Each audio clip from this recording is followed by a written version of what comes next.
이재명 대표의 항소심 재판도 지금 속도를 내는 모습입니다. 이 대표의 공직선거법 위반 사건 항소심이 지난 목요일 시작이 됐는데 재판부가요 아주 이례적으로 이 결심 공판을 2월 26일에 하겠다 이렇게 못을 박아버렸어요. 이게 이렇게 되니까 2심 선고는 이르면 3월 중에 선고될 가능성이 큰 상황인데 이 구체적인 날짜까지 나오게 되니까 민주당 입장에서는 어떻게 그 강성필 부대변인께서 보시기엔 민주당 내에서는 좀 당황하는 모습입니까? 어떻게 봐야 됩니까? 저는 당황 전혀 하지 않고요. 그렇습니까? 잘 됐다. 잘 됐답니다. 잘 됐다. 예. 이제 더 이상 이재명 대표에게 예. 재판을 지연시킨다는 정치적 공세 이제 여권에서 할 명분이 없어졌다. 그래서 이제 누가 뭐라고 하든지 간에 이제는 이재명 대표의 재판에 대한 시계도 돌아가고 있고 예. 또 윤석열 대통령과 관련된 탄핵 심판의 시계도 돌아가고 있고 예. 그러니까 윤석열 대통령의 탄핵 심판도 변론기일을 일괄 지정했다고 상당히 공격하고 있잖아요. 그러면서 왜 이재명 대표에 대해서는 지정하지 않는 것이냐라고 하잖아요. 네. 그러니까 이 전에도 벌써 우리는 말씀을 드렸어요. 민주당이. 이재명 대표가 2022년 9월에 기소가 됐거든요. 공직선거법으로. 근데 이 같은 해에 기소가 됐는데 이재명 대표처럼 아직 결정이 되지 않은 건이 공직선거법 건이 28건. 이재명 대표보다 2년 먼저 기소됐는데도 아직 공직선거법 결과가 안 나온 게 뭐 28건. 예. 이재명 대표보다 4년 먼저 기소됐는데도 결과가 안 나온 게 4건. 쉽게 말해서 55건 정도가 이재명 대표하고 똑같은 상황인 거거든요. 근데 마치 이재명 대표만 지연을 시킨 것처럼 공격을 했는데 저는 법원이 잘했다. 이제 드디어 이재명 대표에게는 이제 결백감을 보여줄 수 있는 시간이 왔기 때문에 예. 더 이상 국민의힘은 이재명 대표 지연하고 있다고 공격하지 말아라. 근데 사실은 지원해 오신 건 맞는 것 같고요. 두 번째로 지금 55건에 대해서 제가 수치 확인을 못했지만 그분들이 과연 지금 공직에 계신 분들인지 모르겠어요. 그 선거를 통해서 공직을 얻었고 그 공직을 유지하고 있는 분인지 모르겠습니다. 아마 예. 그렇지 않을 겁니다. 왜냐하면 이 공직선거법을 빨리 진행하라고 하는 이유는 그런 분들이 사실은 공직을 계속 수행하는 게 옳지 않기 때문에 결정을 빨리 해라는 취지이기 때문에 그런 취지에 비춰보면 아주 이례적인 거고 그다음에 민주당이 자꾸 그런 얘기를 하시는데 뭐 40몇 명을 검찰이 증인 신청한 거다. 그러니까 검찰이 지원한 거다. 심지어 이런 말씀도 하십니다. 검찰이 증인을 신청하는 거는 이재명 대표 측에서 부동의했기 때문에 그분을 불러야 되기 때문에 하는 거예요. 예. 실제적으로 다 이재명 대표 측에서 불리한 진술을 한 분들을 부동의하니까 그 불리한 진술을 한 분들을 불러내서 증인신문을 하는 거거든요. 근데 신청권자가 검사일 뿐입니다. 따라서 이 분들도 사실은 다 이재명 대표 측에서 신청한 증인이다라고 봐도 무방할 정도의 시스템이에요. 그래서 자꾸만 이상한 말씀을 자꾸 하시고. 알겠습니다. 일단 뭐 발언 기회를 제가 드릴 텐데 지금 강성필 부대변인께서 차라리 잘 됐다. 한번 진짜 우리 진심은 이런 게 아니다. 빨리빨리 처리하고 싶다라고 이야기를 해주셨지만 민주당 내 막소리, 민주당 겉으로는 이 재판에 적극 임하겠다는 입장이지만 속내는 어떤지를 한번 직접 들어보죠. 민주당의 입장부터 한번 들어보겠습니다. 이재명 대표 선거법 사건 항소심 선고가 이르면 3월 중 나올 것이란 전망이 나오고 있어요. 네, 저희들도 그걸 보면서 좀 뭐 긴장도 되고 예. 그렇던데요. 저는 뭐 재판을 또 해봐야 된다고 생각합니다. 해봐야지 알 것을 보고 있고.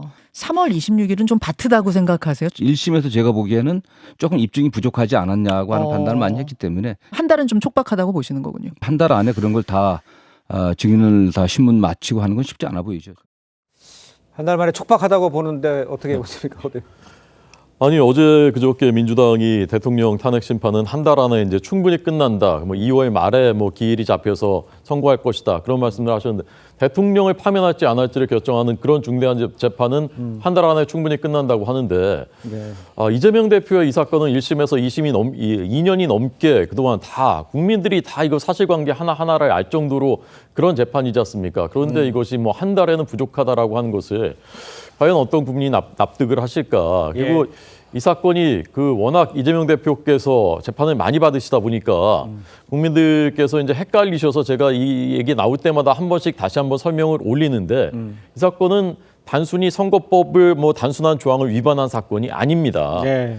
단군 일의 최대 개발 비리라는 대장동 사건에 대해서 자신 꼬리 자르기 위해서 김문기 씨를 모른다라고 거짓말을 악의적으로 반복적으로 한 것이고 그다음에 백현동 개발 비리 이것도 정말 지금까지 듣도 못한 사건인데 예. 거기에 대해서 꼬리를 자르기 위해서 국토부에서 협박받아서 내가 해준 거다라고 한 거짓말한 그런 사건입니다.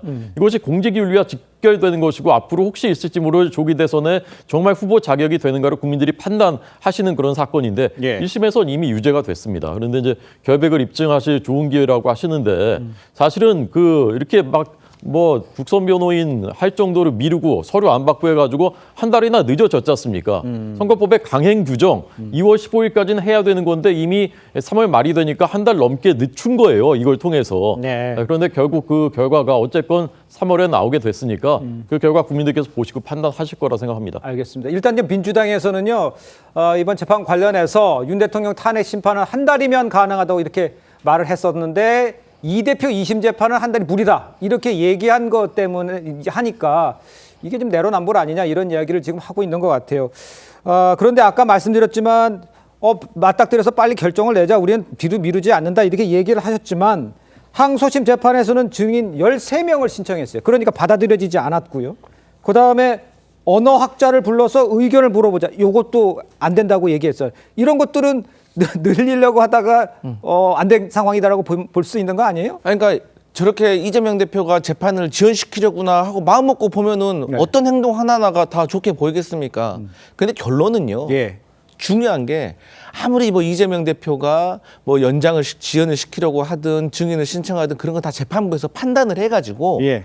또 전 국민이 관심을 갖고 보고 있기 때문에 이렇게 일괄지정 해버리는 거 아니에요. 쉽게 말해서. 그러니까 보통의 이런 공직선거법과 관련된 재판에서 이렇게 일괄지정하는 거 쉬운 일 아닙니다. 예. 이례적인 일이에요. 그런데 그렇게 하고 있잖아요. 그럼 거기에 대해서 이재명 대표는 따르는 거예요. 그게 사법질서를 수호하고 사법질서를 지키기 위한 노력인 거예요. 그리고 자꾸 어떻게 현직 대통령은 한 달 만에 그렇게 탄핵을 시킬 수 있냐 서두르냐 이렇게 하는데 그만큼 명백한 거예요. 온 국민이 봤잖아요. 네. 이재명 대표는 어떤 일이 있었는지 잘 모르잖아요. 하지만 이 헌법재판소에서 하고 있는 탄핵 심판은 온 국민이 다 봐버렸는데 너무 명백한데 그런 거 아니겠습니까? 차이가 있다. 네. 이렇게 얘기를 하시는 것 같아요. 근데 좀 명백하다고도 단정하는 거는 사실 좀 저는 좀 섣부르다고 생각하는 게 그런 장면들은 저희가 그 영상으로 다 봤죠. 그런데 왜 그렇게 됐는지 또 누가 어떤 식의 관여가 있는지는 또 수사를 통해서 해봐야 되는 거기 때문에 예. 그 부분은 좀 조금 생각이 다르다. 알겠습니다. 이와 더불어서 이재명 대표 측은요, 위헌법률 심판 신청을 지금 신중히 검토 중이다 이렇게 이야기를 하고 있죠. 국민의힘은 역시 안 받아줄 것을 알면서 시도하는 재판 지연, 이런 전술이다 이러면서 목소리를 높였습니다. 국민의힘의 입장을 한번 들어보시죠.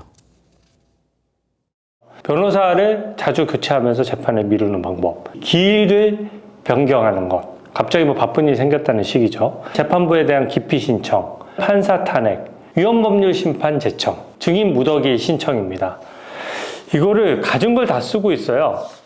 입장에서 위헌법률 심판 제청 신청이라는 이 꼼수 절차를 진행하기가 어려워졌습니다. 왜냐하면 국민들한테 회초리만 맞고 법원이 안 받아들일 가능성이 너무 높아졌거든요. 워낙 이 항소심이 원칙대로 하겠다는 의지가 강하다 보니까 기세 싸움에서 이재명 측 변호인들이 밀렸어요.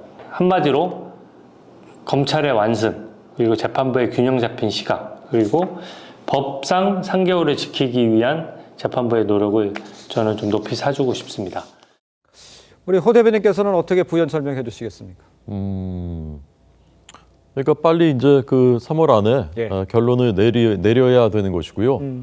그리고 이재명 대표 측에서는 뭐 검찰에서 공소장 변경도 했었다. 그래서 늦어진 거였다. 1심에서 이렇게 자꾸 이제 그 사실과 다른 말씀들을 하시는데 예. 그 당시에 그 공소장 변경돼 가지고 딱 한 번 변론 기일이 더 열렸을 뿐입니다. 그것 때문에 늦어진 것이 아닙니다. 우리가 다 아는 대로 강규태 부장판사가 오랫동안 끄다가 갑자기 총선 전에 사표 내고 나가고 이러면서 이제 시간이 무작정 길어진 것이지 않습니까? 예. 그래서 여기까지 이렇게 왔지만 지금이라도 빨리 남은 그 기한이라도 법적으로 정해진 대로 지켜서 빨리 선고하는 것이 좋다고 생각합니다. 알겠습니다.